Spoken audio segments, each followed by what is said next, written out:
one of the contributing factors that Mickey mentioned was money and the influence of money in the system. And the influence of special interests through the obscene amounts of money that are pouring into our election system is something that I'm passionately concerned about and work on every day.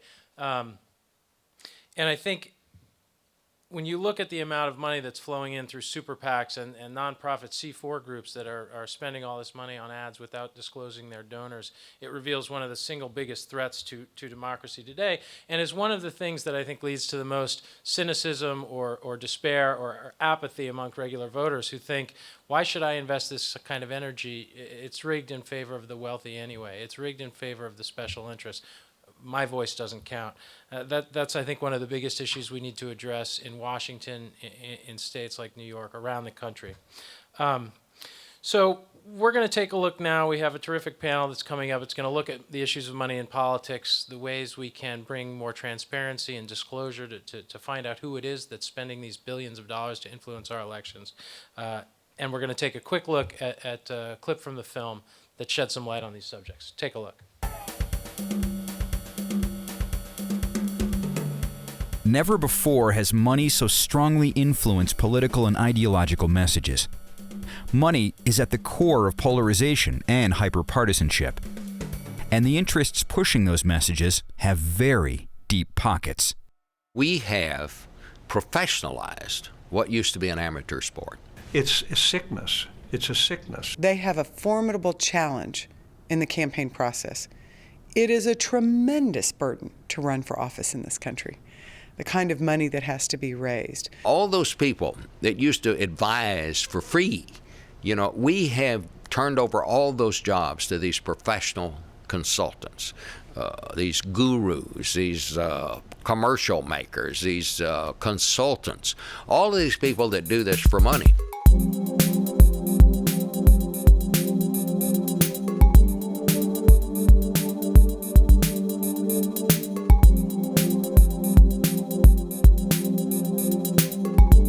Got a terrific panel. If the panel could please come to the stage.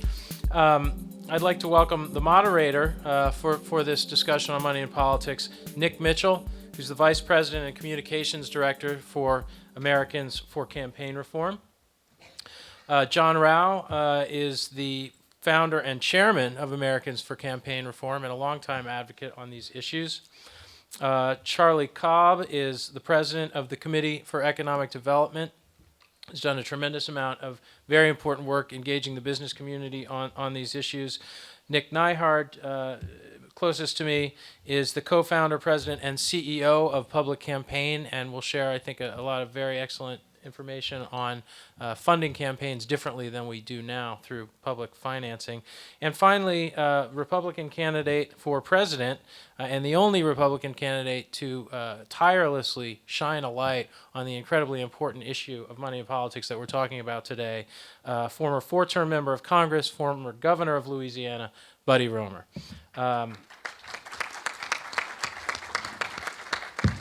So I'm going to hand it over to Nick.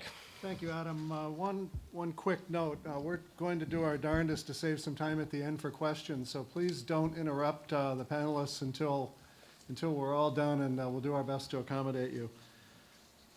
Perhaps the greatest injustice of the 212 presidential campaign has been the Republican Party's refusal to include Buddy Roemer in any of the 20 nationally televised debates, denying a legitimate candidate the chance to speak to a national audience time after time. The fact is, no candidate is more qualified than Buddy Roemer. He's been both a Republican and a Democrat, now an independent. He's a four-term United States congressman and the former governor of Louisiana, a Harvard MBA, and president of a billion-dollar bank. And frankly, he exudes Southern charm to boot. All of us at Americans for Campaign Reform are fortunate to live and work in New Hampshire, where we had a chance to hear Buddy speak. I'm really pleased to give you all that opportunity today. Buddy Roemer.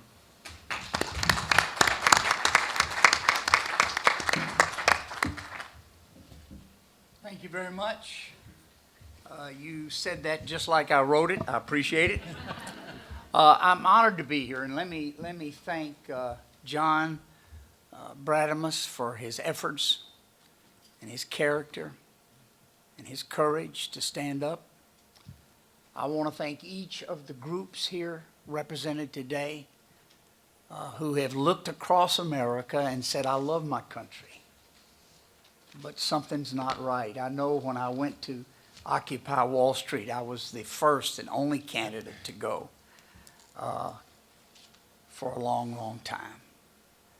And I didn't agree with their solutions. I don't think government needs to be bigger. I think it needs to be better. But I love their sense of smell. They could smell corruption. And they knew that something was wrong in a country that they loved.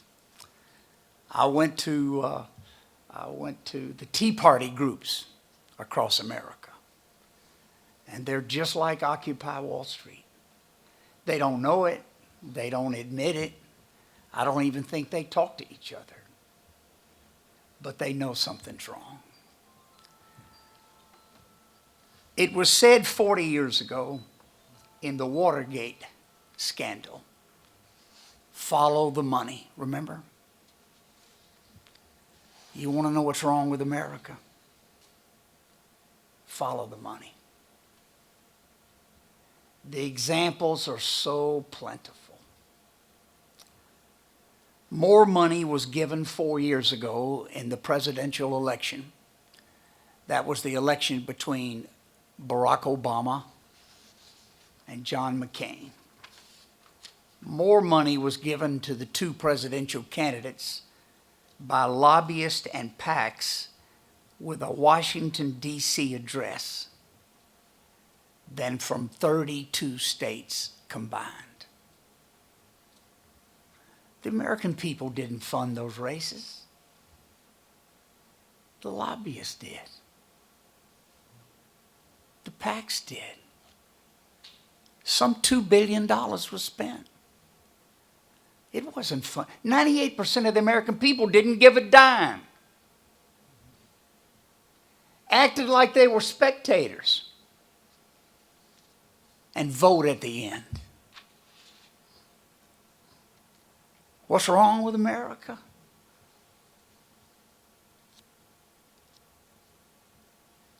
We have a tax code that is unreadable,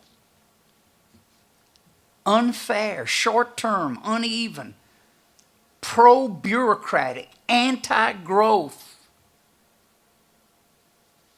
Washington, D.C. is not only broken, it's bought. I remember coming to Congress. I was in my mid-30s. I beat an incumbent Democrat as a Democrat. And the first vote I made as a Democrat, I voted against Tip O'Neill, the only Democrat to vote against the Speaker. I thought he was a horrible Speaker. So I got a phone call when I got back to my office. It was Tip.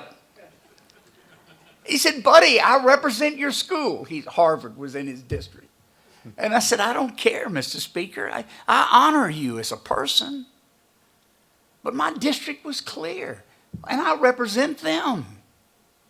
They want a new direction. And here's what he did. Here's how things were then in 1981. He said, what committee do you want to be on, son? I thought about lying, but I couldn't. I said, the banking committee. I think it's a system that needs reform, Mr. Speaker. There was a long pause. And he said, well, I agree with you. But he said, I've got to show that I'm the Speaker, and you're not going to get the banking committee, but I make you a commitment. If you get reelected, and he said, which I seriously doubt, you'll get on the banking committee next time. So I worked those 2 years on the small business committee, and I learned a lot. The Speaker did me a favor. It was a good committee. I learned a lot. I formed a group called the Boll Weevils. These were conservative Democrats, 43 of us, that decided to vote with Ronald Reagan when he was right. Now, that's a weird test, isn't it? And so I really agitated the Speaker a lot in those 2 years. And I always thought to myself, if I get reelected and I come back, the first call I'm going to get is from Tip O'Neill, and the deal is off. I got reelected. I took no PAC money ever in any of my races, ever. And that's when the speaker told me the first time he talked to me. He said, hell, I hear you don't even take PAC money. You'll never get reelected. I got reelected. Going away. So I got back to Washington, and I got a call from the speaker. I had voted against him again, my first vote. And he said, you are a son of a gun, Roemer. He said, but I love you, and I know you're honest, and you'll be a great member of the banking committee. You want to know what's wrong with Congress? You want to know what's wrong with the White House? You follow the money. We have a budget that's laced with earmarks. Every one of them has a dollar bill beside them. We have a bank reform bill that does not bring back Glass-Steagall, that does not require capital ratios to rise as a bank size increases, and that does not eliminate too big to fail. Still the law. And the week after it was signed, President Obama went to Wall Street for a fundraiser, $35,400 a ticket, hosted by Goldman friggin' Sachs. We have an energy situation where we are addicted to foreign oil and give enormous subsidies to Exxon, who ply the Congress and the President with endless fundraisers. We have a health care initiative, and I'm a diabetic for 50 years, insulin dependent. We have the best health care in the world, but it's too costly. You can't afford to be sick. Well, we did health care only in America and protected insurance companies from competition. They have 50 monopolies. They're protected in the bill, and the largest contributor to the Congress. We have a health care bill that didn't allow pharmaceuticals to give price discounts. Didn't allow it, protected their butts. We had a health care bill designed for cost, and we never mentioned the phrase frivolous lawsuits. In Louisiana, we did tort reform and lowered the cost of health care 11%. Follow the money. We have a president raising $1 billion for re-election, and with an ever-increasing percentage of that coming from special interests. We have a president who is the master of bundling. You know what bundling is? Bundling is when you ask a woman or a man to go collect checks for you. I don't have time, I need the money. You raise it, buddy, and I'll give you credit for raising. That's called bundling. Guess who the ambassador to France is? He's a person that gave $625,000 in bundled checks. Guess who the ambassador to Germany is today? Gave $775,000 bundled money. Guess who the ambassador to Switzerland is? $750,000. The ambassador to England, $700,000. I remember living in New Orleans, and we had a little storm called Katrina. And the head of FEMA came down to rectify things, and the president flew over the city and said, "Nice job, Brownie." Remember that? Remember Brownie? You know how he got his job? A $10,000 contribution to the President of the United States. Our Congress is polarized, torn by conflicts of interest scandals. I noticed in the Wall Street Journal day before yesterday, there's a new initiative out of New York to identify conflict of interest. They have 120. I can't wait till the list of members of Congress come out. I choose a different path. There's nothing wrong with America that we can't fix from the center. That's how you build a foundation. I won't get my way on everything as president, but I will praise Congress, and I will call them out and thank them for rebuilding America. It's a different approach. It's starting health care reform, not with lobbyists and lawyers and hospitals and pharmaceuticals and insurance companies. It's starting it with doctors and nurses and patients. It can be done. There's not a problem in our country. Budget reform, tax reform, bank reform, health care reform, immigration reform, energy reform. There's not a problem that we can't solve.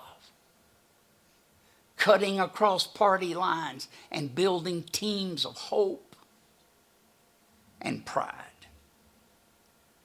I choose a different path, though, because rather than talk about where we'll end up, I talk about the first step to get there. And the first step is campaign reform. The first step. The only step to put people back in the room is campaign reform. And we're going to hear from this panel a variety of ways to get there. I've come to the conclusion that it will take public funding as part of it. It will take a constitutional amendment to do this right. I further believe that there are things we can do in the short term that put us in best place. House Bill 1, as president, House Bill 1 will be a 6-point plan for short-term effect, 48-hour reporting, full disclosure. We live in the age of the internet. Now it takes 120 days to find out who gave Mitt Romney $1 million. Under my plan, you can do it in 48 hours.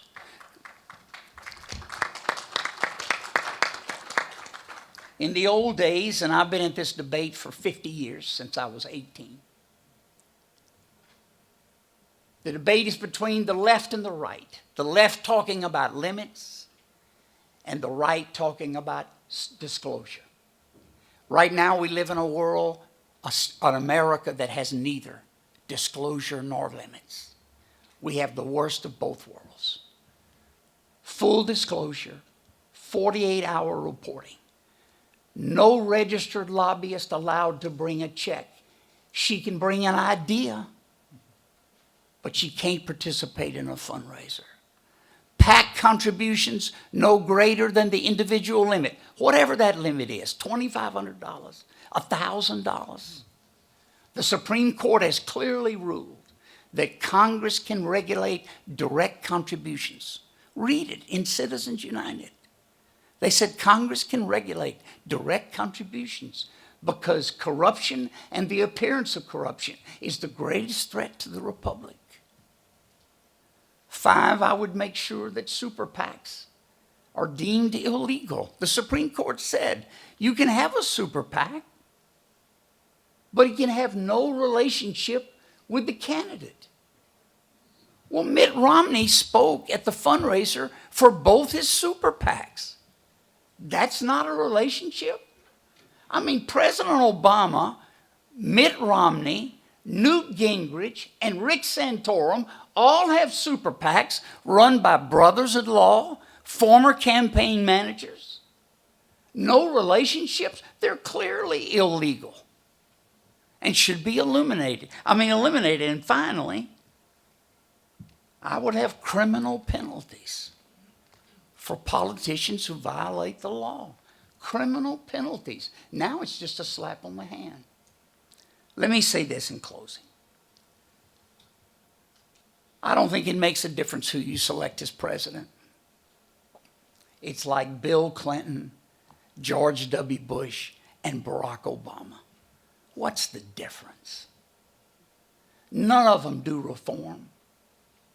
None of them presented America like it really is. None of them build a country. They're all partisan hacks. We can do better than that. We have to do better than that. And I'm here today to tell you that I join with you, all of you in your separate ways, trying to get this done. I believe in America, but I believe that we have a problem. I'll say this, that if I were president, we'd go to work on the debt. You know, I'm a banker. I got my degree in economics, undergraduate from Harvard. I was 16 when I went. I'd never been away from the farm. It was quite an experience for me. I'm not near as smart now as I was then, I can assure you. But I believe in our country. And I believe in listening as a leader as the first step. I wanted to come today to listen to the panel. I have to leave during the break at about 3 o'clock and go on the Dylan Radigan show this afternoon for an hour, and we'll talk about reform. But I thank each of you for what you do, and I can assure you that our best times are ahead of us. All we have to do is do the trick that every family does every day. Listen, love, and don't disappear. When I started a year ago, I was 6'1" and weighed about 210. This has been tough for me because I like to win. But you know what I like better than that? I like America. Thanks.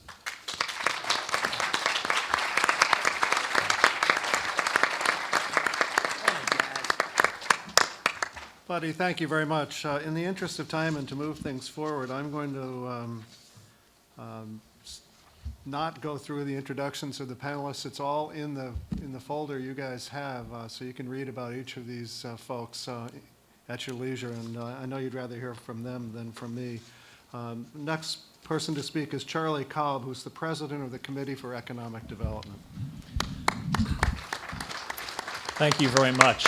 First of all, I want to thank our sponsors for hosting this forum this afternoon, and it's a real honor to be here. And I want to salute again John Bradamus, who is a friend of many years and also a trustee of the Committee for Economic Development. And I have to just tell you one John Bradamus story on the occasion of his 85th birthday. And also, John, I remember being with you for your 80th birthday. So this is let's keep this up. This is a good habit every 5 years. But I was on my second year at the Committee for Economic Development.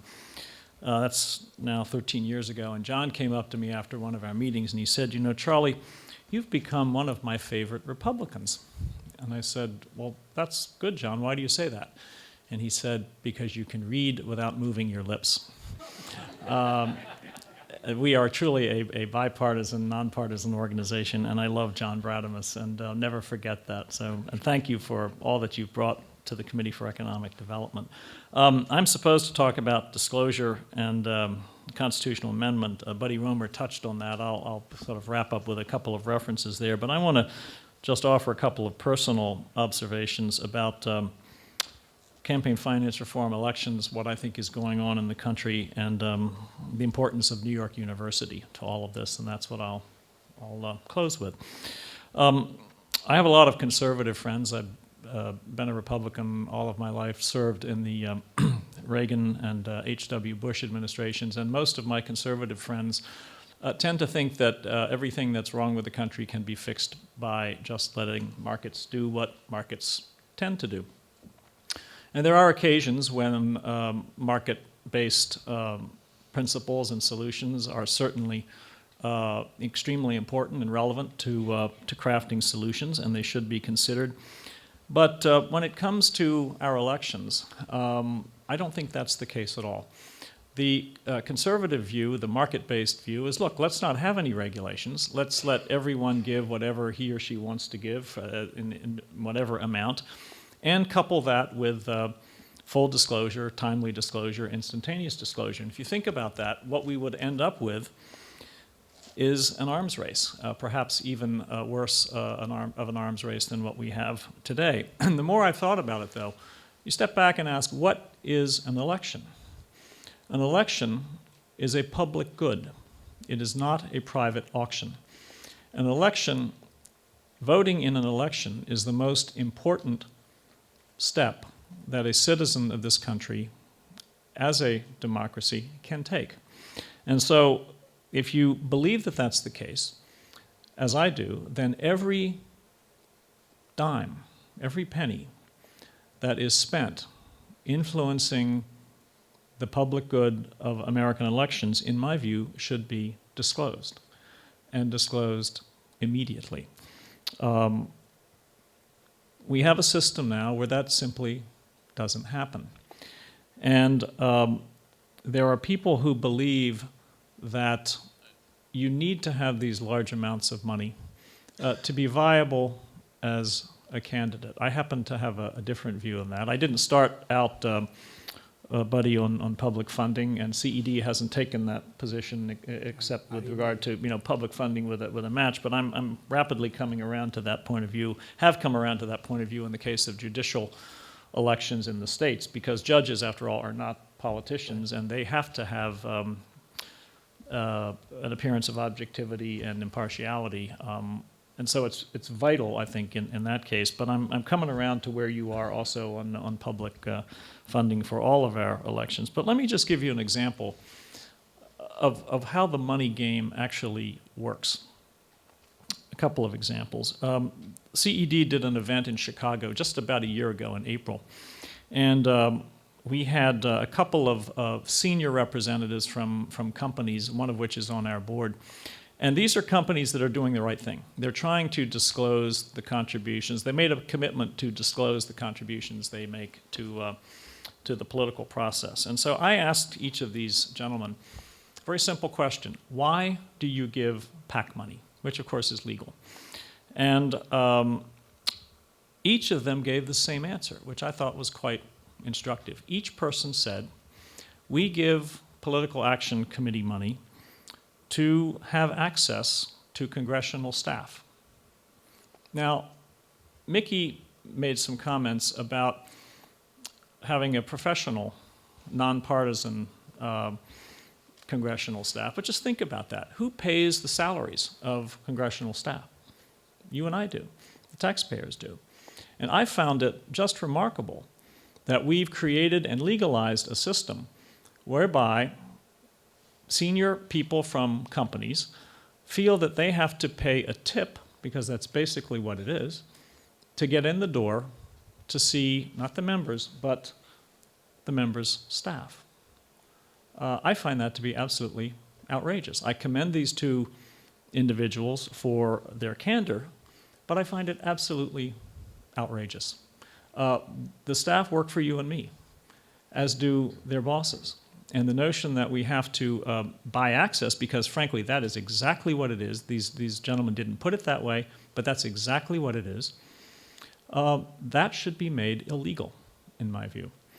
Now, how does the system really work? I've spent some time talking with the people at the micro level, the people who raise the money, spend the money, pay for the films, in some instances create the films that go into campaigns. And what they will tell you, it's worth engaging with these people, because what they will tell you, and they might not say it exactly the way I'm going to say it right now, is that the discussion that we're having this afternoon is really at 30,000 feet. And it's very interesting. It's kind of civics 101. It's how a democracy works. But you don't really understand how the real world operates. And they will tell you that they need to raise large amounts of money, either to have a viable candidacy, or a viable campaign, or a viable party, or a viable opposition party, and you just go on about your merry way and talk about the reforms at 30,000 feet, and whether it's Albany or Annapolis or Sacramento, we are going to do things the way we're going to do what it takes to get people elected. Well, this is why I mentioned New York University, which is where we are. One of your economists is a man named Nouriel Roubini, and he is one of the few economists in the country who took a look at what was going on in the run-up to the Great Recession and said, like Buddy Roemer, wait a minute, something's wrong. This is not sustainable. It's not going to work. And I only know of about 3 or 4 people who made that kind of comment. And they were dismissed, just like the reformers are often dismissed in this context. And I'm not telling you anything you don't know. Rubini was right. Rubini saw it coming. And the powers that be, the cognoscenti, the people in the media, dismissed him until you couldn't ignore it, until the stock market went from, 14,000 down to 7,000.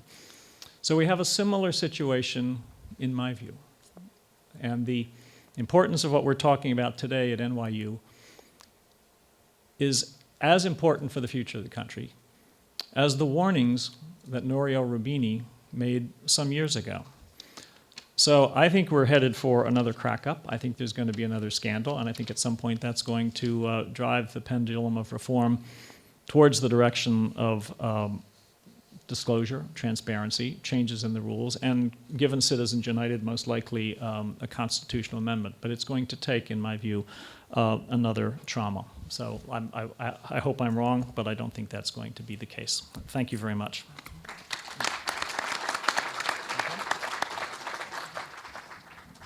Nick Nyhart is President and CEO of Public Campaign. Thanks. So I'm going to do words and some pictures. First, I want to say thank you to the hosts of this event, and I'm especially pleased to be here with Charlie Kolb, who's one of the nation's leading business leaders who looks at reforming the money and politics system, and then both John Rauh and Nick Mitchell from ACR, who've been expanding the bounds of the reform community, and finally, incredibly proud to be up on the same panel with Governor Buddy Roemer, who is very clearly just one Forbes 400 billionaire from being the leading contender for the presidency of the United States. Such as things are. And I keep thinking that maybe some of Charlie's people ought to talk to some of Buddy's people, but not coordinate, and we'd be just fine. So anyway, I'm going to talk about the problem a bit too, and then get to a fair election solution, what we call a fair election solution, and what difference it can make and how we might win it as well. And I do think it's important to point out this is not so much, I think, a right, left, liberal, conservative problem as a top-bottom problem, and that's somewhat different. So the problem we hear about most right now in the papers is of the big special interest billionaire donors, and we have the slide, please, playing an outsized role in politics. 94% of the money raised by the four main Republican super PACs came in donations of $50,000 or more. The average contribution to these super PACs was more than the median income in this country for a family for an entire year. And the big money problem isn't just a super PAC problem, it's also a problem of candidate money. Roughly 44% of the contributions have come in chunks of $1,000 or more, from donors giving $1,000 or more. Mitt Romney's campaign is the leading candidate right now in the Republican Party, has a small donor base of just 9%. And the geography of the money, that's sort of the size of the money, the geography of the money doesn't look right either. A number of years ago, we did a study at Public Campaign and found that one single Upper East Side Manhattan zip code at 10021 gave more campaign money to candidates than the 500 most African American zip codes in the entire country. So you added those 500 zip codes that were most predominantly African American, it didn't come up to that one zip code in Manhattan. And the same was true when you looked at the top 500 Hispanic zip codes. Next slide, please. Small donors, the ones that look most like America, are just a tiny percentage of the money. For winning House candidates, the money from donors giving $200 or less is now just 6%. You can see it sort of hit this level now, but it's declined for years and has leveled off at just 6% of all the candidate money. Next slide. How many of you know of Harvard law professor Lawrence Lessig? Okay, a little shout out. A lot of people know of Professor Lessig.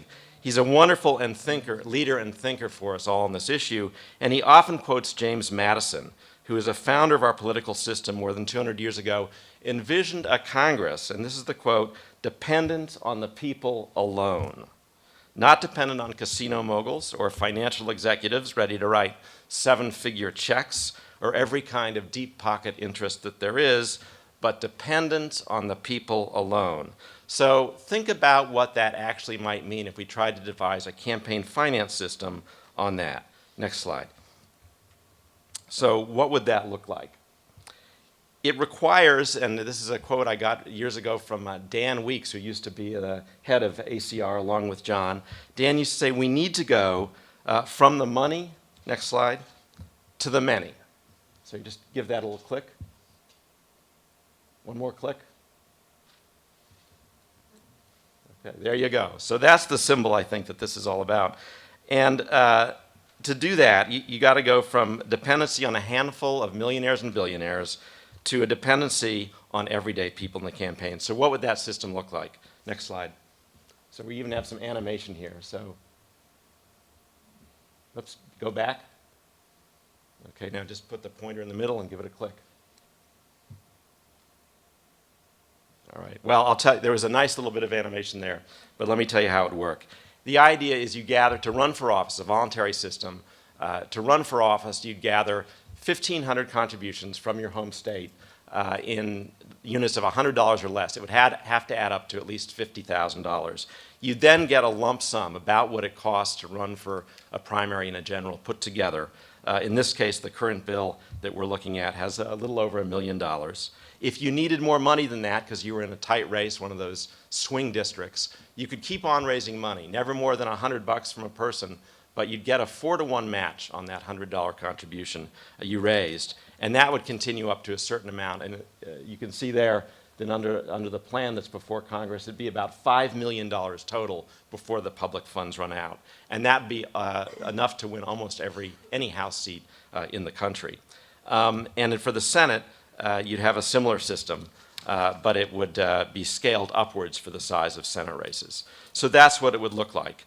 There'd be no big money in a candidate's war chest. There'd be no contribution of more than $100, but enough money to win.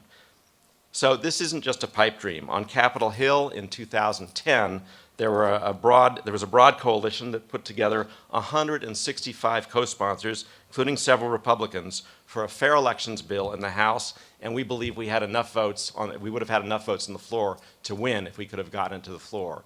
Next slide. And there were about 25 Senate co-sponsors as well. And more importantly, there are systems similar to this, not identical, but similar to this one, already the law and operating in several states and cities, most prominently Arizona, Connecticut, Maine, and also here in New York City. In these systems, candidates rely extensively or exclusively on a combination of small donations and public financing for their money. In Maine and Arizona, they're in fact 100% dependent on contributions of $5 or less for their campaign cash. Here in New York City, donors of $175 or less in 2009 generated 64% of the money for candidates participating in the public financing system. That's not 100%, but it is 10 times better than the 6% we're seeing nationally for Congress. So it's a huge step forward. And the demographics of the small donors, and I think this is one of the most important things about the system, look like America as a whole when it comes to income, to race, ethnicity, background, and the neighborhoods they live in. It's a huge step forward to dependency on the people alone. So then the next logical question is, okay, that's great. It's in a couple states. We have it here in New York City. But how do we make this the law of the land? How do we create more of these systems alongside the work we need to do, I think, to win a constitutional amendment and change court rulings on money in politics? So next slide. So right now, the biggest thing we can do is win a system like this in New York State. And the things that need to be done here are exactly what need to be done nationwide to win a system like this. I think there are 4 keys to winning, and so let me just speak to them quickly. Next slide. First is developing a broad coalition. If you will, it's the coalition of the 99.99%, given where the $1 million checks come from. It has to include business leaders and labor leaders too, environmentalists, community organizations, religious leaders, and so on. And the movement to win, the one that will win, will need to include young people. It'll have to be diverse racially and ethnically. It'll have to be broadly inclusive and go well beyond the boundaries of the traditional Reform community. And that is all in process. It's all beginning to happen right here in New York. For example, the Working Families Party has taken great leadership in New York, but so has a new group that's coming together right now called New York Lead which brings together prominent business and civic leaders, including former Fortune 500 CEOs and former Republican members of Congress.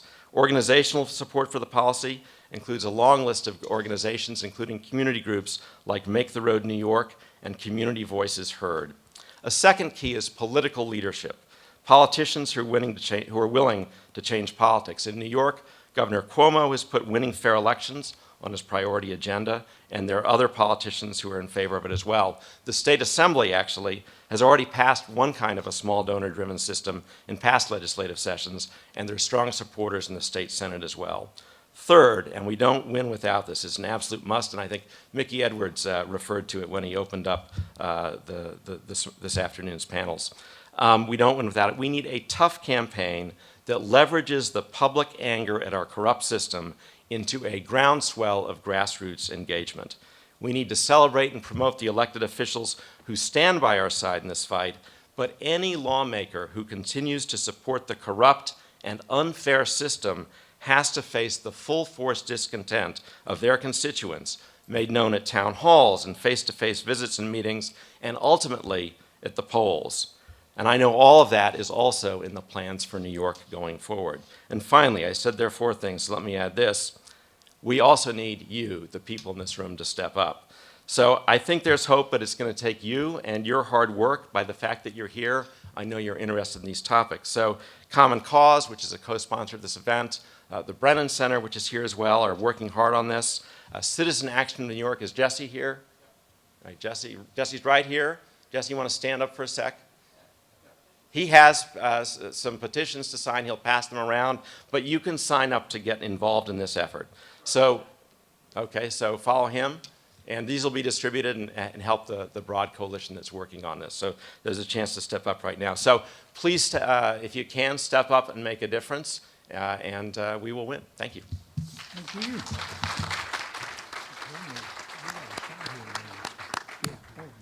I'm pleased to introduce John Rauh, who is the founder and CEO of Americans for Campaign Reform and a good friend and a mentor. We only elect 536 people in America to meet our challenges. If they meet them, fine.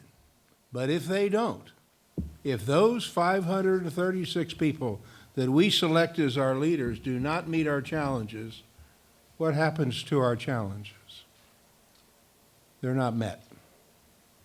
I believe the system that Nick Nyhart just put in front of you, that's in effect in Arizona, Maine, and Connecticut, and we are absolutely delighted that your state here in New York, under the leadership of Governor Cuomo, is seriously considering it. I believe the most important long-term, not short-term, public policy issue America faces is enactment of a voluntary public funding system for our congressional and presidential elections. Why do I believe that? I believe that for 3 reasons. And remember, everything, all policies follow from whom we select to be our 536 leaders. The House, the Senate, and the President. 3 reasons why I believe it's the most important long-term public policy America faces. First, it dramatically minimizes the influence of special interest money, which others have articulated so clearly. Secondly, it's hard to imagine, but the 535 members of Congress on average spend at least 1/3 of their time raising money rather than doing the nation's business. Al Simpson, one of our chairs here at Americans for Campaign Reform, would tell you what it's like to have a bill in front of a subcommittee in the morning. 10 o'clock in the morning, the subcommittee's going to meet. He's got 6 or 7 other co-sponsors with him. He asks his staff to bring them together in the afternoon before in order to plan for the morning's meeting, and you can't find them. They're out in Detroit, they're in Dallas raising money, or he'll tell you what hotels are at in downtown D.C. He can even tell you which has the better shrimp. It's revolting that the few people we elect to meet our challenges are spending at least a third of their time on average raising money. But for me, most important, the third reason it's the most important long-term public policy this country faces is with voluntary public funding. We as citizens can go out and search for those individuals we think would serve well. The barrier of money would be gone. The barrier would be gone. We can search for those leaders that we think will make a major contribution to meeting the challenges of this country. And today, we can't do that. Either you have the wealth, you have the contacts to raise the wealth, you have a famous name, or you're not in the game. That should be the criteria for selecting the few leaders to meet our challenges. So let's open it up for questions. But I believe that here in New York, you all have an opportunity to help us move this not only here, but federally, because this, the second largest state in America, if it goes for voluntary public funding, let me tell you, it's going to make a dramatic impact across this country as we move for federal legislation. Let's open it for questions. We've run over a few moments, but I'm sure we have time for a couple of questions. If you could come down to the microphone, that would be appreciated. And if you're directing your question to someone in particular, please let us know. And if someone will tell us when we need to shut this down, I'd appreciate it. Thank you. For a very enlightening discussion this morning. I would ask if this group would like to try thinking outside the box that we have stated among all of you and think inside of a different box. My proposal for consideration is that any donor could give money to any candidate or PAC under the Supreme Court guidelines without limitation, but that all such contributions have to be laundered so that they're anonymous. The recipient of the donation would have no knowledge from where that donation came and therefore would not be obligated to any particular donor. There would be no special interest. I could go up and tell Mr. Obama that I had given him $1 million just as you could, and he would have to make his decisions based upon other criteria. Thank you. Yeah, thank you for that question, that comment. When the Committee for Economic Development was working on its first campaign finance reform report, I had a similar idea. And our project director, Tony Corrado, who's a professor at Colby College in Maine, found an example for me which is directly relevant to what you've asked.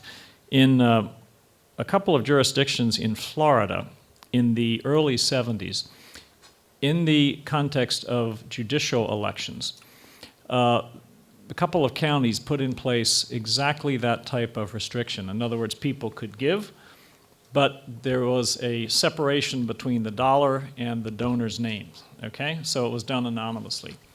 Guess what happened?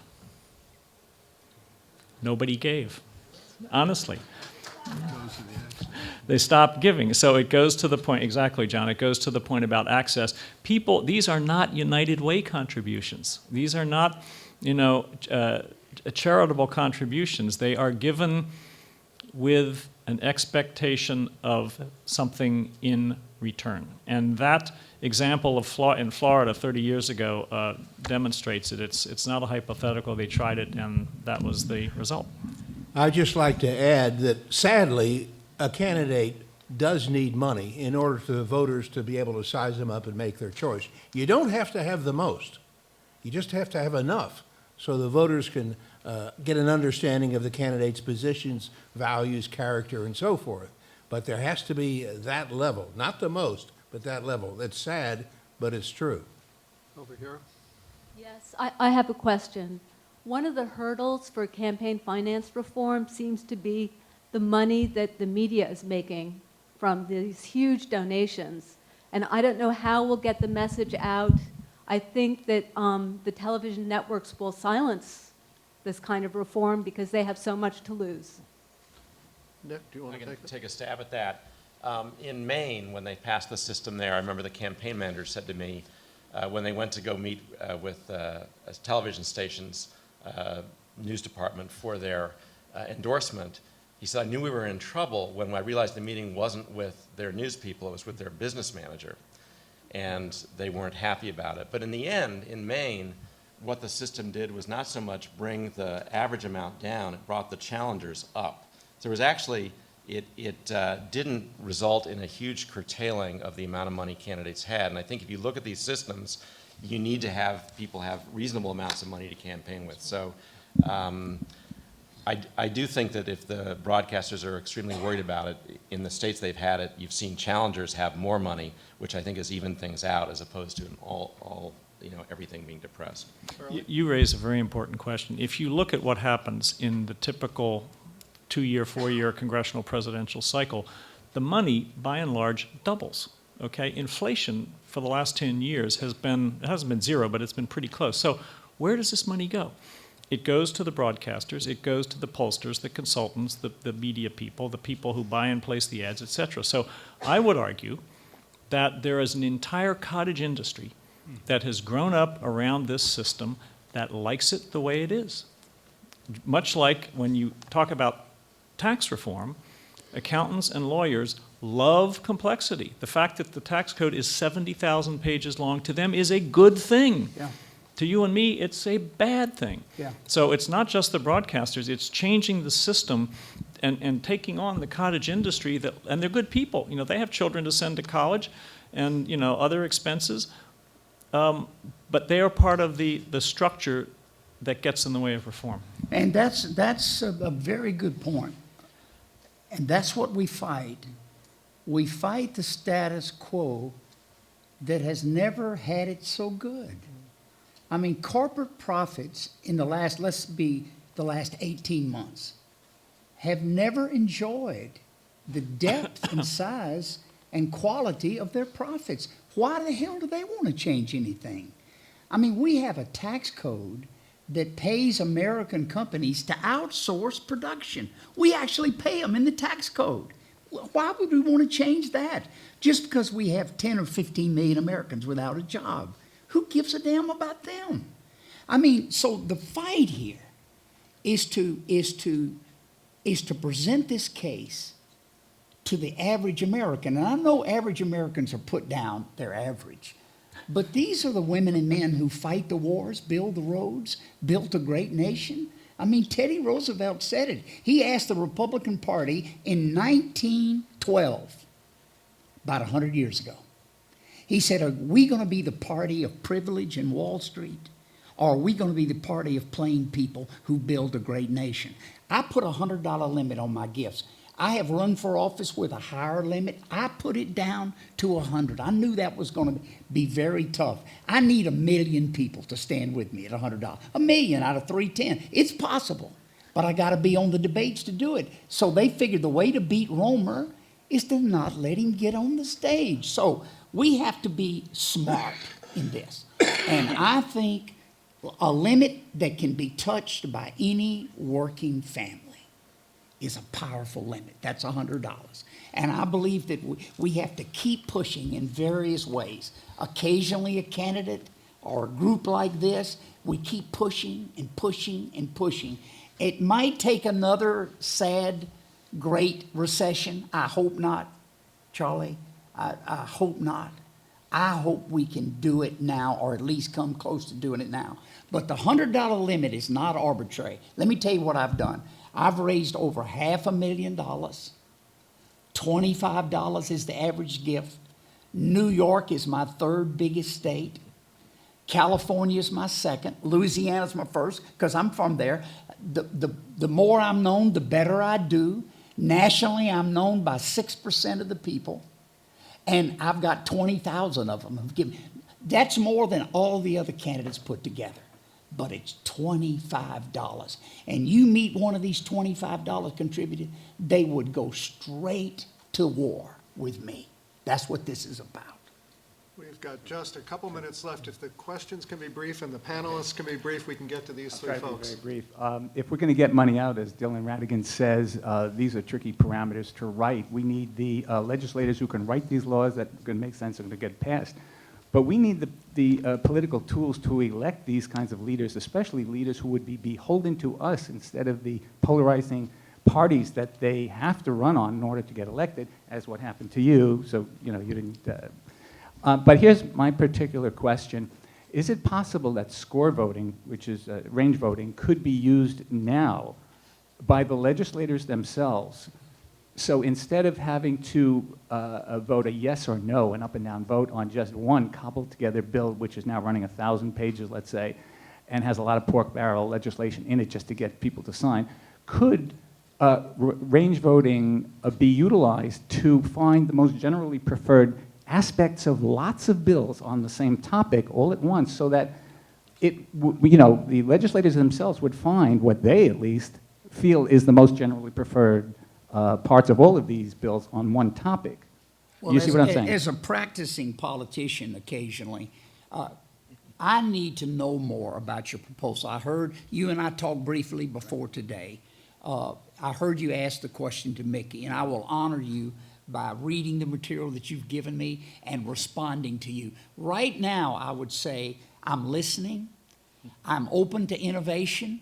I don't like where we're trapped now as a nation, and I'm open to a variety of innovative ideas. Yours is worthy of a look. Let me do that. I haven't done it yet. Over here, very quickly, please.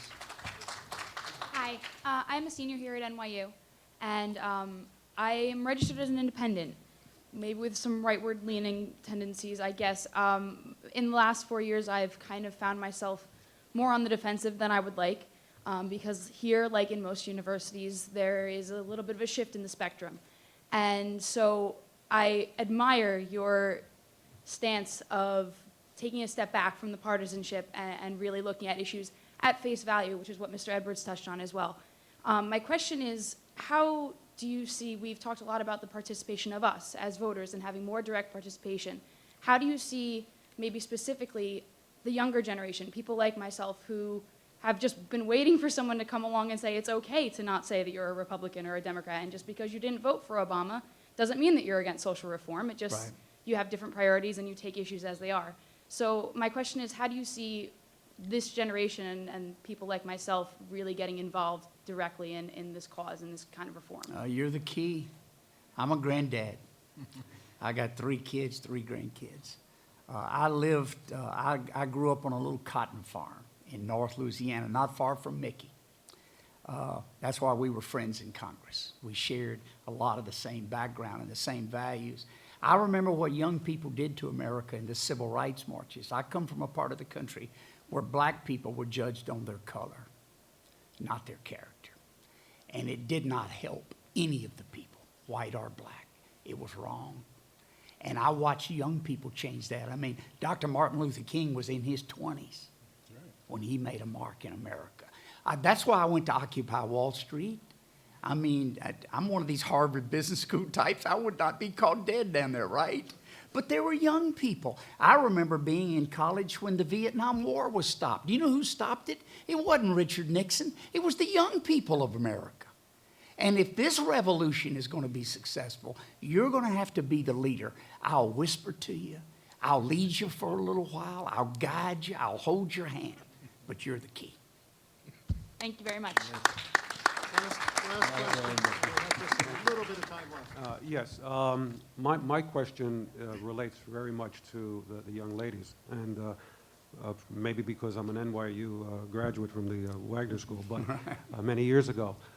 I've been obsessed, actually, and you provided the 3 reasons why I've been talking about campaign finance reform, and I've worked for 2 mayors and the governor, as being the most critical issue facing the United States, and that no reform possible in any subject area, in which I've worked in many, can occur without campaign finance reform. My question has to do with the 3rd bullet, which is grassroots. There isn't any place that I go to, including the clubhouse gym of the co-op where I work, where somehow I don't get involved in being able to talk about campaign finance reform to people 9 yesterday that didn't know that the issue really existed. For the first 20 minutes really didn't even understand or resonate. But after the 20th minute, the 21st, we had 7 people, 8 people in that room, most of which were watching Fox, that were interested in learning more and possibly doing something about this. How does a person like myself get the tools? I've even thought, silly me, of creating a design, hiring somebody to design a T-shirt that says Save America Campaign Finance Reform, so wherever I go, I can instigate the conversation. How do we connect and those people and spread the word relative to bullet number 3? One quick idea, get on buddyroemer.com. It's a website, and you don't have to vote for me for president. But what I'm asking you to do, and I know you already are a supporter, and I appreciate it, get on buddyroemer.com, and it's Roemer, and it might be $15 or $25, and we give you blueprints for action locally and statewide. We're starting this all over America. I mean, this week I've talked to Colorado, Minnesota, I've been in California. They can't shut me up, guys. Just keep, I'm like the Energizer Bunny. Just keep winding me up, and we're gonna get this done. There's a lot to do. That's one website. Americans Elect is another, Reform Party. There are a lot of groups. This group has a website. Get involved that way. It's a world of the internet. Let's use it. Thank you, buddy. I think you just put the challenge that we in this reform movement face right smack on the table. We've got an education job to do, a motivating job to do with the public. I want you to know we're aware of it. We're working on it. It won't happen tomorrow, but you put it right on the table, and you're dead right. Thank you all for coming. I'm sorry we ran over. We'd love to chat with you during the break if you have any other comments. Thank you. Thank you. Thank you.